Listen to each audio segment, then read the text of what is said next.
வணக்கம். பொள்ளாச்சி போயிருந்தப்போ ராமர் கோயில் ஃபங்க்ஷனுக்கு போயிருந்தோம்.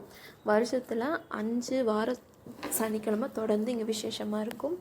நாங்கள் போனது 3வது வார சனிக்கிழமை. சித்தி சொல்லி தான் கூட்டிகிட்டு போனாங்க. 3வது வார சனிக்கிழமை கூட்டம் கம்மியாக தான் இருக்கும் அப்படின்னு சொன்னாங்க. பட் அங்கே போய் பார்த்தா தான் தெரிஞ்சுது, ரொம்ப கூட்டமாக இருந்தது. அதான் யோசித்தேன், 4வது வாரம் 5வது வாரம் வந்தால் எவ்வளோ கூட்டமாக இருக்கும்னு. இங்கே மீனாட்சிபுரத்துலேருந்து போகிறப்போ ஒரு பிளேஸில் இறக்கி விடுவாங்க. அங்கேருந்து ஒரு 1 கிலோமீட்டர் தோப்புக்குள்ளே நடந்து போகணும் கோவிலுக்கு. ரொம்ப தூரமாகலாம் தெரியாது. போகிற வழியெல்லாம் தோப்பு இருக்கனால அங்கங்கே நின்று உட்காந்து பேசிட்டு ஃபோட்டோலாம் எடுத்துகிட்டு ஜாலியாக போச்சு. தரையில் நிறையா கடைகள்லாம் போட்டிருந்தாங்க. நான் பண்ண ரொம்ப பெரிய மிஸ்டேக் என்னென்னா, எனக்கு vlog எடுக்கணும்னு ஆசை. பட் அது யூடியூப் வீடியோக்குன்னு எடுக்கும்போது ஹரிசானில் எடுக்கணும். நான் வெர்டிக்கலாக எடுத்திருந்தேன். எனக்கு இப்போ தான் அது புரியவே வருது. இன்னொரு மிஸ்டேக் ரொம்ப பயந்து ஃபஸ்ட் டைம் எடுத்தனால ரொம்ப ஷேக் எடுத்திருப்பேன். ஒரு பக்கம் ரொம்ப நேரம் வீடியோ ஸ்டேபிளாக வச்சுருக்க மாட்டேன், அங்கே இங்கேன்னு மாற்றிக்கிட்டே இருப்பேன். அதனால உங்களுக்கு பார்க்குறதுக்கு கொஞ்சம் க்ளம்ஸியாக இருக்கலாம். நெக்ஸ்ட் டைம் அதை கரெக்ட் பண்ணிக்கிறேன். நல்ல வேலையாக யுகன் அடமே பிடிக்கல, எனக்கு அது வேணும் இது வேணும்னு சமத்தான் வந்தான். நல்லா வேடிக்கை பார்த்துட்டு வந்தான். நாங்கள் போகும்போது எதுவுமே வாங்கலை, ரிட்டர்ன் வரும்போது வாங்கிக்கலான்ட்டு இருந்துட்டோம்.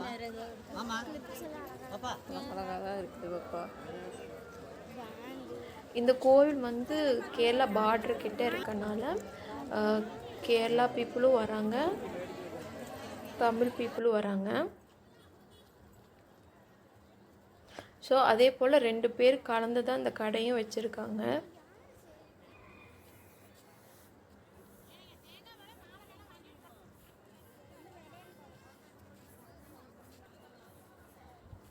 இந்த vlog எடுக்கும்போது எனக்கு ரொம்ப திருப்தியாக இருந்தது.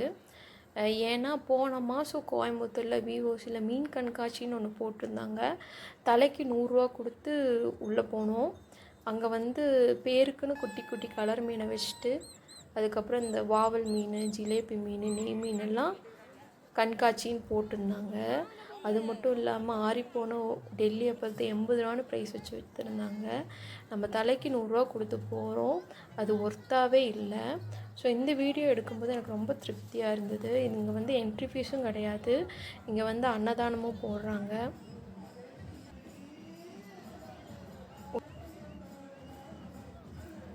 கோவிலில் ரீச் ஆகிட்டோம். என்ட்ரன்ஸ்லேயே கும்மி ஆடிட்டு இருந்தாங்க. எனக்கு இதை பார்க்கும்போது ரொம்ப சந்தோஷமாக இருந்தது. ஏன்னா எல்லா வயசுக்காரங்களும் சேர்ந்து கலந்து பெர்ஃபார்ம் பண்ணிகிட்டு இருந்தாங்க. சின்னவங்கலேருந்து பெரியவங்க வரைக்கும் டீனேஜ்காரங்க எல்லாருமே சேர்ந்து பெர்ஃபார்ம் பண்ணிகிட்டு இருந்தாங்க. ஜென்ஸு, லேடிஸு அப்படின்னு பார்க்கும்போது ரொம்ப ஆரோக்கியமான ஒரு விஷயமாக தெரிஞ்சது எனக்கு. அது ஏன் ஆரோக்கியமான விஷயம்னு மென்ஷன் பண்ணுறேன்னா, நம்ம வீட்டு பசங்களாகட்டும் பொண்ணுங்களாகட்டும் இந்த டீனேஜ் வயசில் வெளியே போகிறக்கு, ஒரு ஃபங்க்ஷன் போகிறக்கே கூச்சப்படுற இந்த காலத்தில் பெரும்பாலும் வீடுகளில் இது தான் நடக்குது. ஸோ அந்த மாதிரி சமயத்தில் இந்த மாதிரி பீப்புளை பார்க்கும்போது ரொம்ப சந்தோஷமாக இருந்தது. எனக்கும் உள்ளே போய் டான்ஸ் ஆடணும்னு தோணுச்சு. இங்கே இது ஒரு வாரம் மண்ணில் செஞ்சு கலர் அடித்து பொம்மைகளை வச்சுருப்பாங்க. இந்த கோவிலில் ஏதாவது வேண்டுதல் வச்சு வீடு வாங்கணும், வண்டி வாங்கணும், தொழில் தொடங்கணும் அப்படின்னு வேண்டி அதை நிறைவேற்றினா இந்த உருவாரம் வாங்கி சாமிக்கு பூஜை பண்ணி வைப்பாங்க.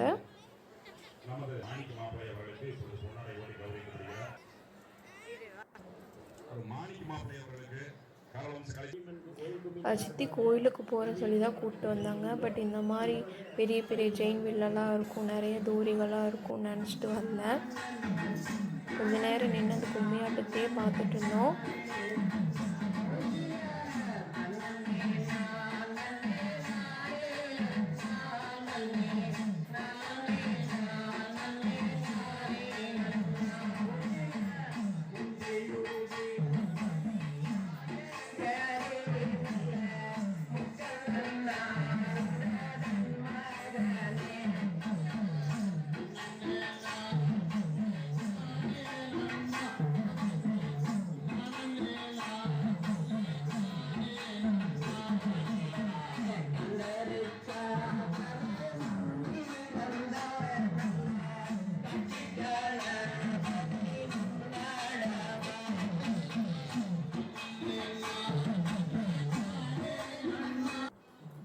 அப்புறம் சாமி கும்பிட கிளம்பிட்டோம்.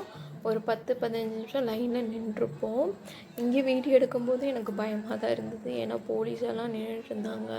ஃபோனெல்லாம் யூஸ் பண்ணக்கூடாது, ஃபோட்டோலாம் எடுக்கக்கூடாதுன்னு சொல்லிகிட்டு இருந்தாங்க. கொஞ்சம் பயந்து தான் வீடியோ எடுத்துகிட்டு இருந்தேன்.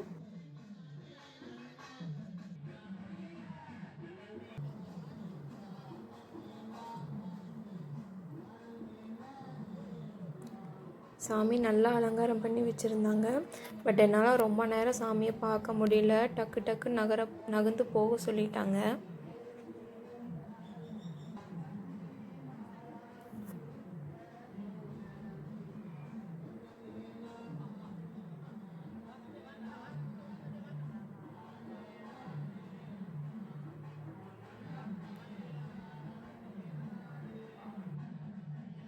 சாமி கும்பிட்டு முடிச்சுட்டு கொஞ்ச நேரம் உட்காந்துட்டு சாப்பிட வாங்க லைனில் நின்னோம். ரொம்ப கூட்டமாக இருந்தனால யுகனும் என்னையும் போக சொல்லிட்டாங்க. சித்தி அவங்க வாங்கிட்டு வரேன்னு சொன்னாங்க.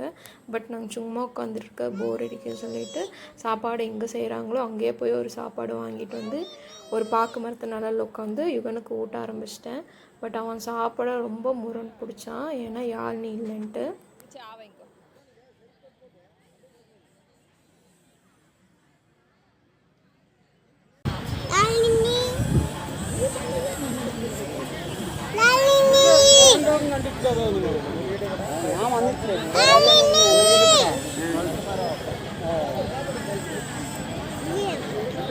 யாழ்னி வந்ததுக்கப்புறம் யாழ்னி கொஞ்சம் சாப்பாடு ஊட்டினா அவன் கொஞ்சம் சாப்பிட்டான்.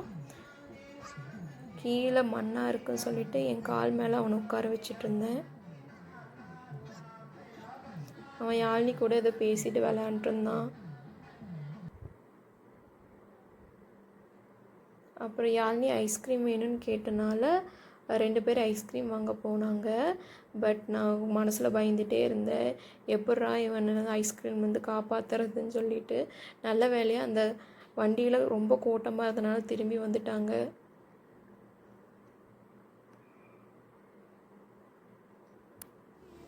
இங்கே பார்த்தீங்கன்னா கேரளாலேருந்து வரவங்களுக்கு நிறையா மினி பஸ் அரேஞ்ச் பண்ணியிருக்காங்க. பட் நம்ம போகணுன்னா மீனாட்சி வர வரைக்கும் பஸ்ஸில் போயிட்டு அங்கேருந்து நடந்து போகணும், இல்லைன்னா ஆட்டோவில் தான் போகணும். ஒரு நல்ல எக்ஸ்பீரியன்ஸ். அவ்வளோதான் என்னால் ஃபோட்டோஸு வீடியோஸ் எடுக்க முடிஞ்சது. பையன் பொக்குன்னு போயிடுவான். ஏதாவது வாங்கி கொடுக்கணும்னு சித்தி நான் வேண்டாம் சொல்லிட்டேன். பட் அவங்க ரொம்ப மனசு கஷ்டப்படுறாங்கன்னு சொல்லி லாஸ்ட்டாக ஒரே ஒரு கோழி குஞ்சு மட்டும் இவனுக்கு வாங்கிட்டு கிளம்பிட்டோம்.